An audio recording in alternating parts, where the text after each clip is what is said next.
Queremos detenernos en lo que ha sucedido en las últimas horas entre los gobiernos de Colombia y Guatemala, cuando enfrió el presidente Gustavo Petro la relación de su gobierno con el de Alejandro Giammattei a su llegada a Davos, a Suiza, para participar en el Foro Económico Mundial. Desde allí defendió al hoy ministro de Defensa, Iván Velásquez, de señalamientos hechos por la Fiscalía Especial de Guatemala en el marco de esa investigación contra la constructora Odebrecht por presunta corrupción. Gustavo Petro dice que persiguen a su ministro los intereses que él persiguió como cabeza de esa llamada Comisión Internacional contra la Impunidad de Guatemala. ¿Frente a qué estamos? Ya lo ven, es nuestro invitado. Le agradezco muchísimo a Juan Francisco Sandoval, exfiscal especial contra la impunidad de Guatemala, que nos acompañes desde Washington y nos compartas tus primeras impresiones de lo que ha ocurrido desde la tarde de ayer hasta hoy con las declaraciones del presidente de Colombia. Muchísimas gracias, Gabriela. Y las declaraciones del presidente colombiano apuntan a la situación que hemos venido denunciando desde hace casi 4 años.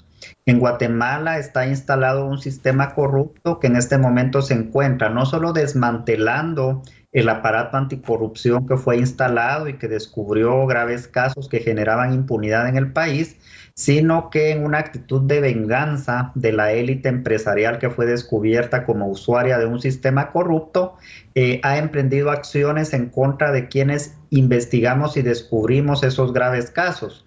De esa cuenta que hoy nos encontramos 30 operadores de justicia en el exilio, 10 ex colegas se encuentran procesados en Guatemala y hoy alcanzó esta actitud y este ambiente de venganza que se vive en Guatemala al actual ministro de la Defensa de Colombia. No hay razón alguna para creer en la palabra, la investigación, las razones que lo llevan o que los llevan a señalar al hoy ministro de Defensa de Colombia? Ninguna credibilidad. De hecho, la fiscal general de Guatemala, que fue impuesta por Jimmy Morales y renombrada por Alejandro Giammattei, se encuentra en la lista de actores corruptos de Estados Unidos, se encuentra sancionada. De la misma manera, el fiscal Rafael Curuchiche, quien ha sido señalado por proteger a actores corruptos. Y esa ha sido la dinámica del trabajo de la Fiscalía. Si nos retrotraemos hace 1 año y medio, yo fui destituido ilegal y arbitrariamente por petición de Alejandro Giammattei. Y en el mismo sentido, actualmente el trabajo que se encuentra desarrollando el Ministerio Público no es para descubrir graves casos de corrupción, sino para perseguir a quienes descubrimos ese esquema de corrupción. Ahora, ¿qué agregarías cuál sería, en tu opinión, la lógica detrás de este paso? Si nos atenemos a lo que nos estás, mencionando de las razones por las que ahora se apunta a Iván Velásquez. La construcción de una nueva narrativa que se quiere imponer en Guatemala con el propósito de no solo estigmatizar, descalificar o deslegitimar el trabajo que se desarrolló, sino tratar de decir de que existía corrupción en quienes investigamos los actos de corrupción. Cuando, por poner un ejemplo, entre los cientos de casos que investigamos, el Ministerio Público está con sus acciones omitiendo y está desbaratando un caso donde se descubrió sobornos por más de $20 millones a políticos y a exdiputados en Guatemala, porque esto viene de un hecho acaecido en el año 2012, y por el contrario, a quienes descubrimos ese esquema transnacional de lavado de dinero, somos en este momento perseguidos. Entonces responden a un acto de legitimación de las acciones de estos actores. Ahora, ¿cómo abona de alguna manera esta situación que ya escaló entre dos gobiernos a nivel internacional? Decir que, por cierto, el presidente Giammattei se encuentra en España, a una situación de la cual tú y, como mencionas, hay tantos perseguidos o víctimas del sistema en este momento.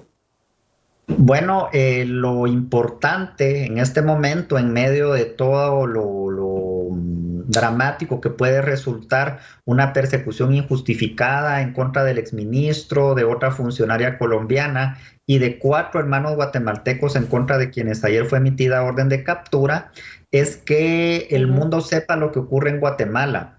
Ya el Parlamento Europeo en el mes de abril emitió una resolución señalando las graves violaciones a los derechos humanos en Guatemala a raíz de esta persecución en contra de operadores de justicia anticorrupción. Ya el sistema interamericano colocó a Guatemala en el capítulo 4B, que corresponde a los estados que violan gravemente los derechos humanos. Y en este momento, no solo en Colombia, sino la comunidad latinoamericana debe de saber de que en Guatemala está instaurado un sistema corrupto con una actitud antidemocrática. Se están utilizando las instituciones con el propósito de legitimar a un Estado que es corrupto y que lo que hace es tratar de sostener sus privilegios. Con nuestro trabajo descubrimos cómo existía una amalgama de intereses entre políticos y la élite empresarial en actos de corrupción. Y lo que tratan ahora es de que haya un borrón y cuenta nueva con respecto a esos graves casos que investigamos.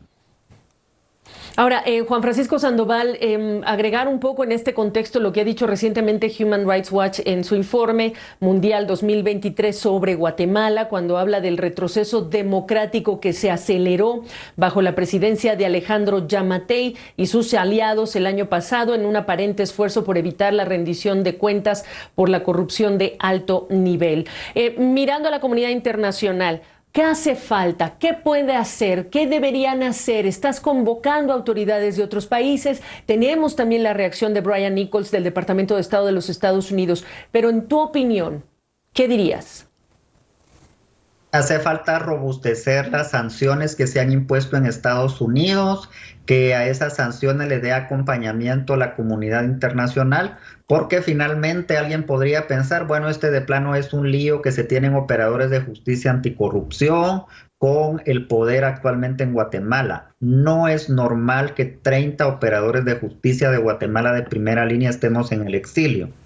No es normal que en Guatemala se realicen actos de corrupción y nadie investigue, porque no se investiga la corrupción en Guatemala. Y esto en forma directa o indirecta afecta a la población guatemalteca. Y si quienes o los televidentes de CNN pueden hacer una revisión estadística de los indicadores de desarrollo humano de Guatemala, aparecemos en el último lugar de la región latinoamericana y eso tiene una explicación. Lo que debiera invertirse en el beneficio de la población actualmente se está invirtiendo en España, en Andorra o en paraísos fiscales en favor de políticos y empresarios corruptos. Por la oportunidad de tu perspectiva, te agradezco, Juan Francisco Sandoval, exfiscal especial contra la corrupción de Guatemala. Hasta una próxima oportunidad. Muchísimas gracias, Gabriela.